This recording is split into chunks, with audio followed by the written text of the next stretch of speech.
So it is my pleasure now to introduce John Wort, who's he's the lead doctor at the Royal Brompton Hospital in London.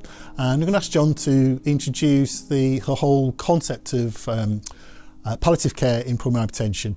And so I'm going to ask John as well, before he starts talking about palliative care, just to introduce himself and give a bit of a background to him.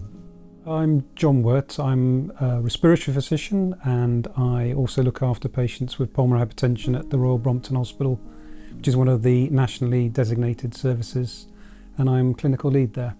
I think most people would consider palliative care in the context of PH with a negative emotion. It's the end of life care, whereas I like to describe it to my patients more as being part of symptom control. But I think it's much more than that, actually. It's much more holistic, and it involves, yes, looking after the symptoms of the patients, but also emotional aspects, psychological aspects, even financial aspects, and also not only of the patient, but also of their carers and friends as well. So it's a much bigger concept. So palliative care is not just for the patient. I think that's another one of the many misconceptions about it. The carer or friends of the patient are sharing their journey, aren't they? And they are sharing the emotions and fears of those patients, and they have their own unique stresses and strains being a carer. And so palliative care can also support carers and family and friends, both in terms of psychological support, but maybe also support for financial problems, providing some respite time, things like that. Palliative care is not just looking after the patient at the end of their life or hospice care. It can happen at any stage of the patient's journey, for instance. So a patient who's newly diagnosed, the main issues may be breathlessness, anxiety, fear, and palliative care is really important there. So right from the beginning to try and address those issues, and then the patient might actually get fairly well controlled with the drug therapy, and their symptoms and their quality of life may improve dramatically, and they might not need palliative care for quite a long time, and then they may need it again later on if they become more unwell, or maybe towards the end of their life. I think it's another misconception that palliative care is really only addressed at the end of a patient's journey, end of their life, and I think it should be addressed right from the beginning, and for different reasons throughout the patient's journey. So again, at the beginning, the main issues may be of breathlessness and cough and anxiety.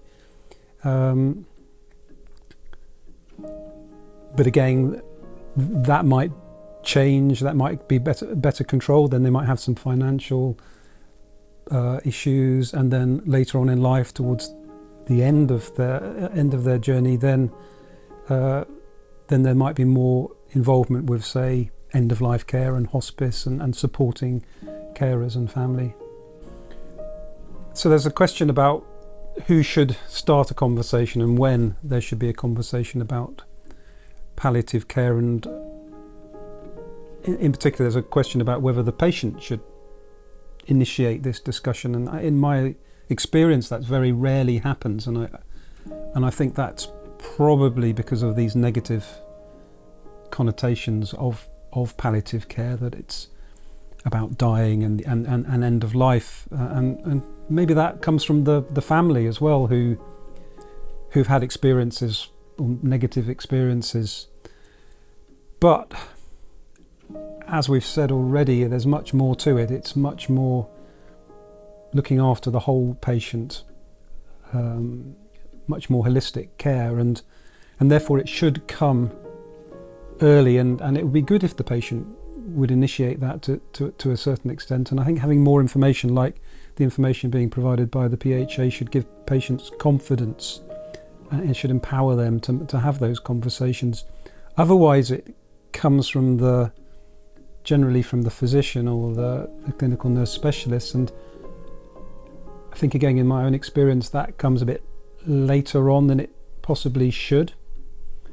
And again, that's because it's associated with negative feelings that the patient might react badly to being,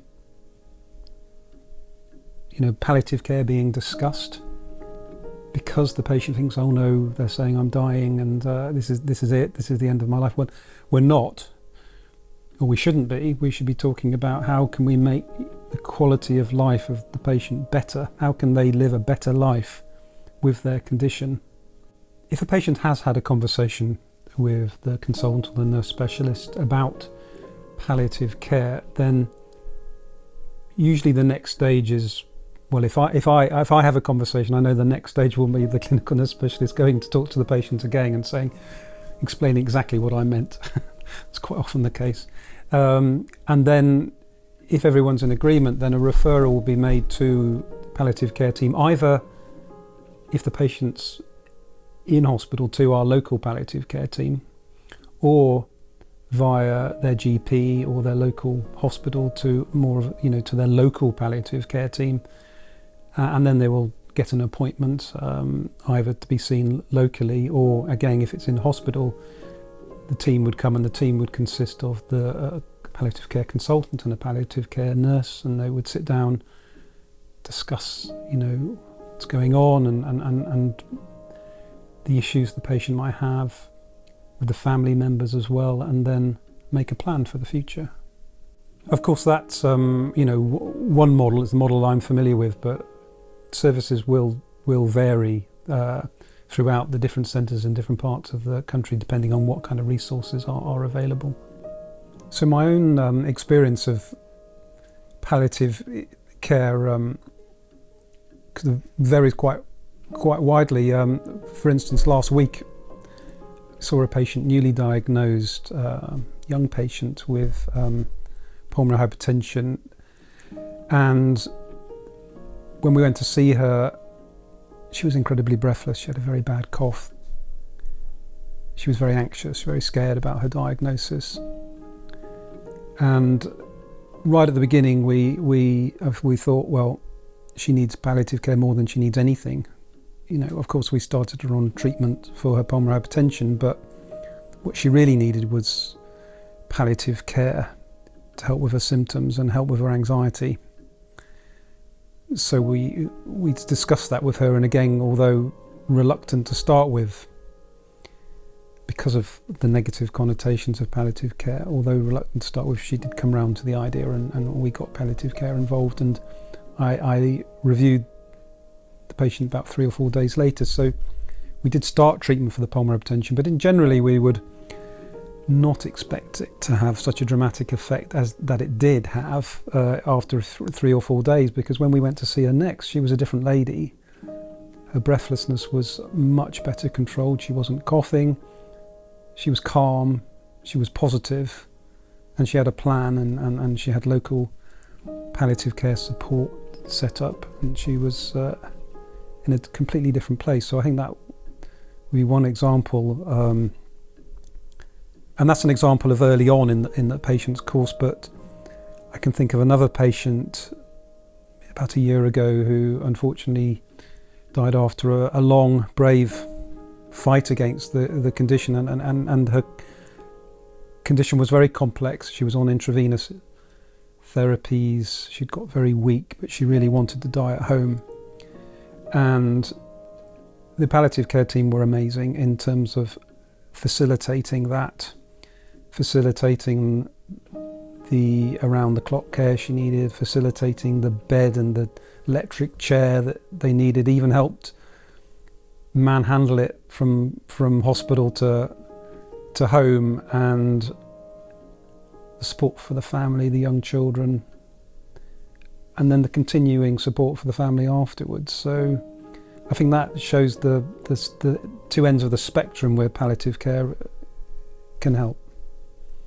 So if somebody has got questions about palliative care, I think the first thing to say is not to be scared about asking them. And I would say that the most likely person they'd approach would be one of their pulmonary hypertension specialist team, either the clinical nurse specialist or the consultant. But there's also really good information available at the PHA. And otherwise the patient could approach their GP, or they could look at the resources on the web with Hospice UK or Marie Curie as well. So I think it's important that people aren't left with a negative feeling with palliative care. There's so many negative connotations with it, but I think rather than that they should flip it over and see it as a positive thing. It's about trying to help the patient live well, having a better quality of life. It's not just about end of life care, it's much more than that, it's much more holistic. It's also for the whole patient journey, not just the end of the patient journey, and it's not just for the patient, it's for the patient's friends, loved ones and carers too.